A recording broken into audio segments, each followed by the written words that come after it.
Salutare la toată lumea și bine ați venit la un nou videoclip. Continuăm cu seria de partide pierdute. Tocmai ce am terminat un live stream, am făcut o pauză de jumătate de oră până să înregistrez următorul videoclip. Dar probabil vă întrebați de ce port fez și fular. Am consumat o grămadă de energie și sunt extrem de obosit, extrem de obosit. E ora 22:35 și trebuie neapărat să mă duc la somn, dar nu fac asta înainte să fac datoria de a posta consistent și de a fi consistent, dar asta înseamnă că o să fac videourile mai scurte. Am făcut un live de 2 ore jumate și puteți să-l găsiți, puteți să vedeți acolo, dar asta nu înseamnă că o să mai fac un video de o oră, o să fie un video de 10 minute maxim și să mai am un videoclip și mai am și YouTube Shorts. Deci hai să le facem cât mai scurte pentru că sunt extrem de obosit, cum am zis, și pur și simplu vreau să mă duc să mă culc. Și asta ar fi, dacă n-ar fi fost YouTube-ul, chiar acum m-ar culca, dar mă rog, trebuie să fac și igiena de seară cu spălat pe dinți. Nu contează, în fine, cine e nou pe canal, dacă nu mă cunoașteți, vedeți doar pseudonimul Mr. Fighter Chess. Eu mă numesc Venețeanu Mihai și sunt și antrenor de șah și sunt și șahist și fac o serie de partide pierdute și cu asta o să continuăm. Pentru cine nu mă știe, am Elo la șah clasic 2100 FIDE și pe chess.com 2500 la toate formatele și, mă rog, poate mi-a mai scăzut nivelul, dar oricum nu prea m-am mai antrenat și, în fine, nu mai contează. Poate ar trebui să mai crească nivelul, poate ar trebui să am melul și mai mare, sincer, dar, în fine, e extrem de greu să fii și antrenor, să-i antrenezi pe alții și să te și antrenezi simultan pe tine în același timp. Cu un singur motiv că atunci când antrenezi pe cineva, automat antrenezi pe cineva cu un nivel mai slab decât mine, într-un fel, nu știu, Elo 1200 sau 1000 sau 1500 și eu dacă am Elo 2100, nu fac ce-mi trebuie mie de pentru Elo 2100 ca să ajung la 2200 sau la 2300, 2500. În fine, nu contează. De asta și pierd partide pe live și așa mai departe, nu contează. Hai să facem imaginea mică, deja am înregistrat 2 minute și ceva. Deci țin să menționez, foarte important, dacă vă place ceea ce fac, conținut de calitate și simțiți că e valoros, subscribe mai jos, da, aici jos, ok? Subscribe mai jos și o să găsiți link în descriere cu provocarea de 6 săptămâni, dacă vreți antrenamente de șah de la mine. Bun. Și vă găsiți și un studiu de caz tot acolo. Bun. Hai să vedem. Chess Base, am înregistrat 3 minute. Bun. Chess Base, partidă de șah rapid.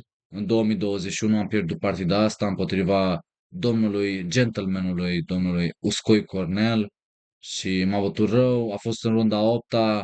Hai să vedem, fără să mai pierdem vremea, să mai pierdem timp.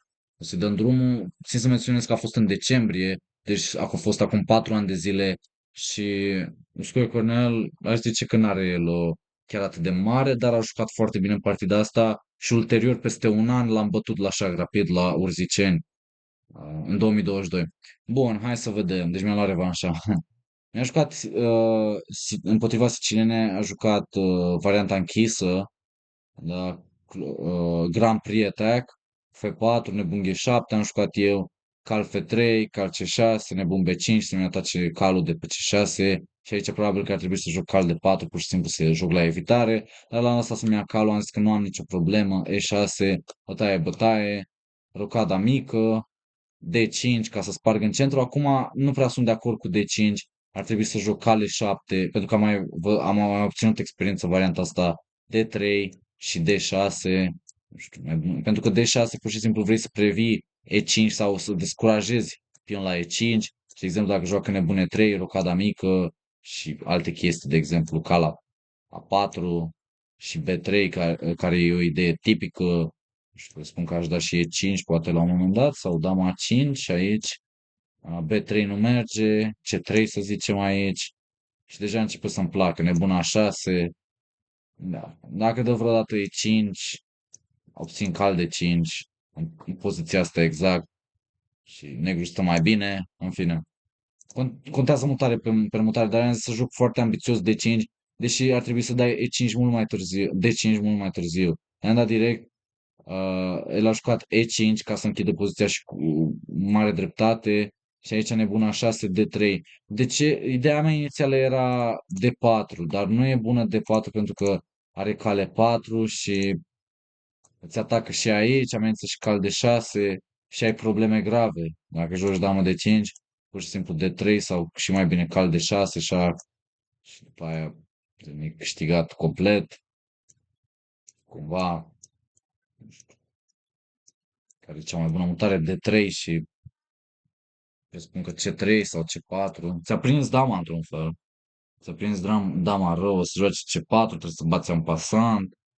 Calul are fenomenal aici.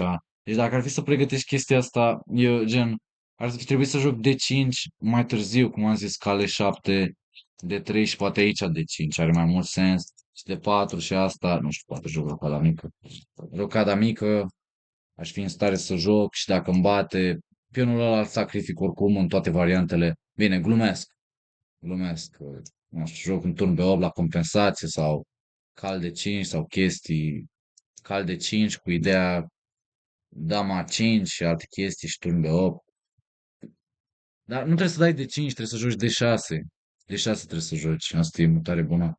În toate, și aici, mă rog, aici deja nu mai ai despre ce să vorbești, dar în fine B3 și joacă pozițional, foarte bine a jucat B3, ca la 4, nu...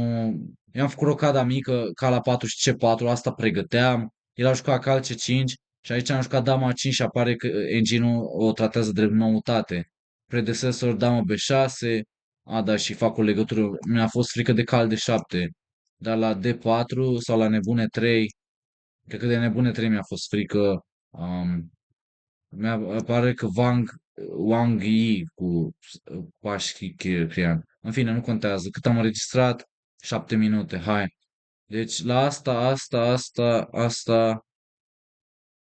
de 4. Dar nu e clară varianta. Turce 1, calfe 5, cale 3, bătaie și a câștigat albul și aici. Mare chestie. Adică e clar că varianta cu D5 și permis structura asta de pion, nebunul ăsta e mort și durează mult până îl redeschizi. Dar eu am jucat bine, consider eu. Aici probabil că era mai bine dacă jucam turne la D8, dar în fine, turne la E8. Mi-a atacat dama și mi-a permis C3 și aici începea să-mi placă.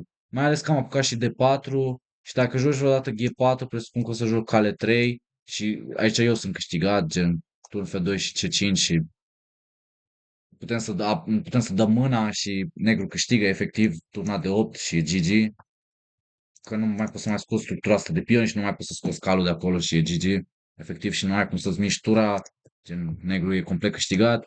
Dar nebun F2, damă de 8 trebuia să joc C5 aici, iar la G4 presupun că doar mă retrag cu calul, cale 7 sau chiar și cal H6. Cal H6 aș fi un pic cam reticent să permit chestia asta. Presupun că pot să scot calul după aia pe G8, dar cine ar vrea să joace în felul ăsta? Pur și simplu cale 7 și cal de 5. Da. Deci nu știu cine a jucat C5. În fine, damă de 8. Nebun C8. Oricum am început, că am pus partida din memorie. În fine, nebun F8. I-am dat calul înapoi. Nebun B7. Sacrific un pion. C5.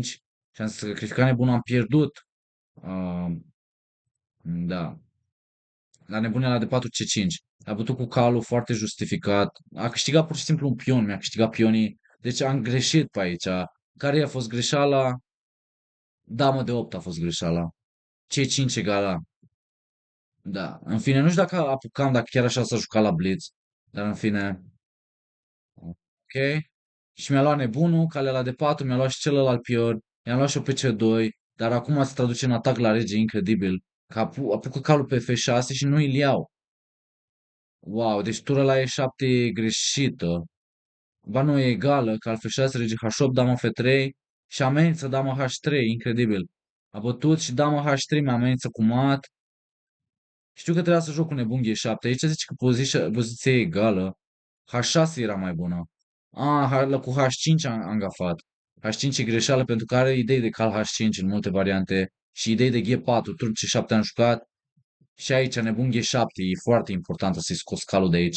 Că în toate variantele îți dă G4 și măcar iei calul și după aia tragi tura și dacă ți ai aici, încerci să supraviețuiești cumva în grădina cu pisici. Tura aia la D3, ia uite ce frumos. Apuci un tura aia la D3 chiar în același timp. Deci tura Eu trebuia să pun tura pe D7 și tura la D3. Măcar dădeam calitate aici și mai joci. G4 și, nu știu, se joacă. Rege undeva, rege G7, ți aici, iau și eu și bat pe D3 probabil. Da. Are asta, nu știu, arată foarte urât, dar oricum trebuia să joc nebun G7, era unică. Și nici H5, H6 era mai bună ca să nu mai are bă, G4. Dar în fine, i-am luat calitatea și n-am văzut efectiv G4. Mă bucurasem că i-am luat calitatea și că nu mă dă mat, dar ziceam că nebunia la C5, adică la H6 mi-era frică de nebunia la C5 și bate pe F8, dar bat cu dama, pur și simplu, incredibil. Bat cu dama și mă apăr, efectiv. Mă apăr. Da, mi se pare incredibil. Cum am jucat, dar în fine, în sfârșit, 11 minute înregistrate, hai. Turce 7, nebun G7, ok. Reușit să-i dau un cal înapoi. Rege G8, this costs black the game. Îmi suna cineva, în fine. Ghea la H5, this cost black the game, trebuia nebun H6. Ok, nu, nu știe că am închis apelul, că fac videoclipul, tu nu pot să răspund acum. Rege H1, rege F8 și aici sunt complet pierdut, complet mâncat.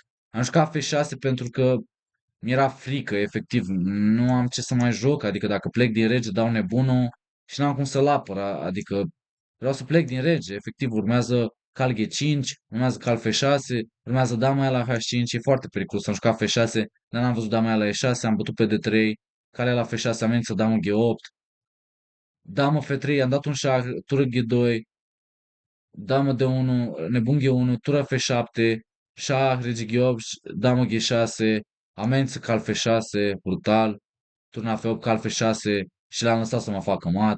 Aici nu pot să iau pentru că damă G7 și mă rog, rege H8 și damă H7 și m-a făcut mat și asta a fost partida din 2021. Sper că v-a plăcut cum a dat albul atac la rege. Deci greșit, nu trebuia să joc pion la D5, trebuia să joc pion la D6 în asemenea variantă împotriva Grand Prix atac în siciliană și cam atâta de la mine. Uh, nu trebuia să joc pion la D6, dar am jucat bine deschiderea după aia ulterior trebuia să dau pion la C5, dama de 8 a fost gafă sau greșeală, cel puțin că am pierdut un pion și nu trebuia să vin cu, nu trebuia să mă dezgolesc atâta la rege, nu trebuia să joc H5, n-am văzut G4, dar era așa rapid și m-am gândit prea mult și era, după aia a devenit blitz. Eu sunt crizoman, mai degrabă nu aș vrea să zic, uh, pot să fac și greșeli extrem de mari, dar cred că cele mai mari greșeli sunt că m-am gândit prea mult. Da, deci în loc de că am făcut mutări greșite. Dar în fine, cam atât de la mine. Sper că v-a plăcut. Ne vedem în următorul videoclip. Țineți aproape. Vedeți și YouTube Shorts. Dacă v-a plăcut, subscribe. Dacă nu v-a plăcut, tot subscribe. Dacă deja ați dat subscribe, share. Împărtășiți cu prietenii. Și cam atâta de la mine. Link în descriere cu provocare de 6 săptămâni. Și la revedere. Pa, pa. Ne vedem în următorul videoclip. Pa, pa. Ciao. Ciao. Aici. Ciao.